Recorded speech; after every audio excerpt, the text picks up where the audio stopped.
de contas. Agora, essa questão da percepção do cidadão. Nós estamos em ano eleitoral, né?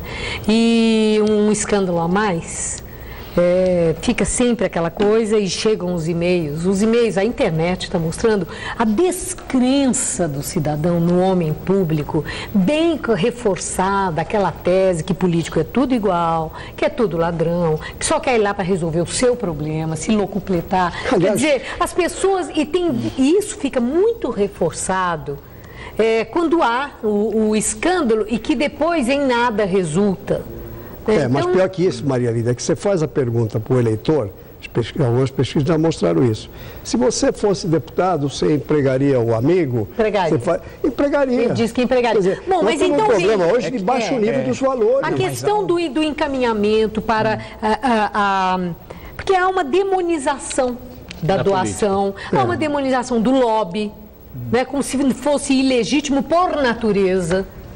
Fazer um tipo de pressão para a conquista de alguma coisa que pode ser legítima. Tudo isso passou a ser visto sempre como imoral, antiético e necessariamente não é. A própria terceirização, negócio setor público e setor privado, que pode ser feito decentemente, ou mesmo a contratação de pessoas indicadas por alguém. Quer dizer, nunca um parlamentar poderia indicar alguém, pela condição de parlamentar, um mecanismo que pudesse tirar essa aura de demonização. Mas isso é sonho possível? Claro que sim. Eu acho que uma democracia efetiva, porque sempre no Brasil diz que nós somos com o Estado de Direito plenamente institucionalizado, em pleno funcionamento, e aí a gente vê imagens que mostram em um segundo que é frase só sem nenhuma sustentação efetiva.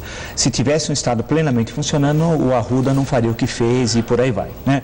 Então veja o seguinte, é uma tradição, acho, histórica, vamos pegar em 1945 para cá, com a redemocratização e tal, de que política é sinônimo de roubo. Então tem vários políticos em estados importantes, não só, porque sempre quando fala em roubo, desvio de recursos, escolhe outros estados, não São Paulo. Vamos pegar o caso de São Paulo. Adhemar de Barros foi símbolo da corrupção. Ele foi interventor federal, foi retirado da interventoria por estar desviando dinheiro para sua empresa Lacta, de chocolate na época, em 1941, quando ele foi retirado da interventoria. Depois foi eleito governador em 47, depois eleito governador em 62 e antes foi eleito prefeito da capital. Né? Portanto, teve uma carreira de êxito eleitoral direto, sendo votado. E criou-se aquela ideia do roubo mais fácil, pelas obras que ele teria feito, Hospital das Clínicas, Viancheta e tal. Um outro político paulista muito conhecido, que está na ativa, é conhecido por essas práticas. E nunca foi condenado tal. Então, quando você cria essa impunidade, que ao fazer política, desviar recursos, não para Caixa 2, são coisas diferentes, porque há desvios de recursos, alguns são para Caixa 2, que é para financiamento eleitoral. Mas o grande desvio de recursos não é para esse desvio, vamos dizer, benéfico, é para o bem do partido, do povo, até porque se o partido ganhar é melhor para o povo, tal. É para interesse privado, pessoal, tal, né? Como é o caso, certamente, do episódio aí que envolveu agora Brasília. Então, a questão central é uma questão que a gente dá volta, sempre volta a ela, é a questão da impunidade.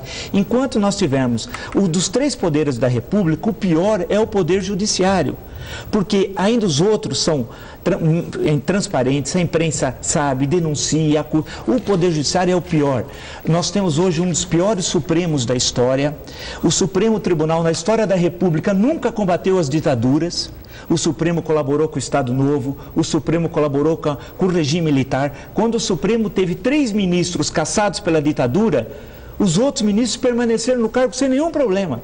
Então, a grande questão é o Poder Judiciário. E se nós formos aos estados, o Poder Judiciário é um filhotismo em que o presidente do Tribunal de Justiça é irmão do governador, é primo, é cunhado. Em suma, o Poder Judiciário é o grande causador da sucessão desses problemas. Porque se tivesse uma punição, imagina um político importante sendo punido, não só sendo preso, mas tendo os bens que ele adquiriu de forma ilícita e sabe-se quais. No caso do Arruda, ele comprou 6 salas num dia, 6 salas comerciais, num dia só, saiu nos jornais, está no jornal o Globo. Né? Puxa vida, aquilo lá todo mundo, inclusive no nome da sogra, olha como ele é usado, no nome da sogra, uma delas até, e ficou elas por elas. Então, o problema é o Poder Judiciário. Quando nós tivermos um Poder Judiciário que cumpra a lei, que cumpra o que diz a Constituição, mas o Poder Judiciário, ele não toma a iniciativa. O Ministério Público, mas não, a Justiça. Aí é que está. E não é o Ministério Público quem tem que apresentar à Justiça e ela aceita. Quem tem que tomar a iniciativa é a polícia, né? E o Ministério Público. Polícia e Ministério Público. O Judiciário recebe ou não recebe. Engaveta, né? Ele engaveta, ele pode alguma coisa, mas não, a iniciativa tem que ser, parte de outras instâncias. Né? Então, não, como o senhor está falando, professor, só do Judiciário, nós temos aí também que lembrar a atuação do Ministério Público, que quando fica mais arrojado no sentido de contrariar interesses de poderosos, aí tem uma enxurrada de ações para cerceamento dessa instituição que existe para defender os interesses da sociedade. Claro. Mas veja, Maria Elida, tem um senão no discurso do Vila, que ao lado dessa indústria da corrupção, existe a indústria do moralismo. Porque não existiria, de fato, Adhemar de Barros na sua dimensão sem Jânio Quadros. Sim. Os moralistas da UDN engrossaram a arena felizes da vida.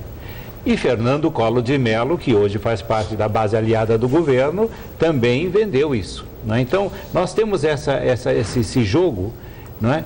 Que aparece para a população. Quer dizer, o sujeito aparece salvando, limpando as caspas e salvando o cofre para o público, mas no dia seguinte está metendo a mão como outro qualquer.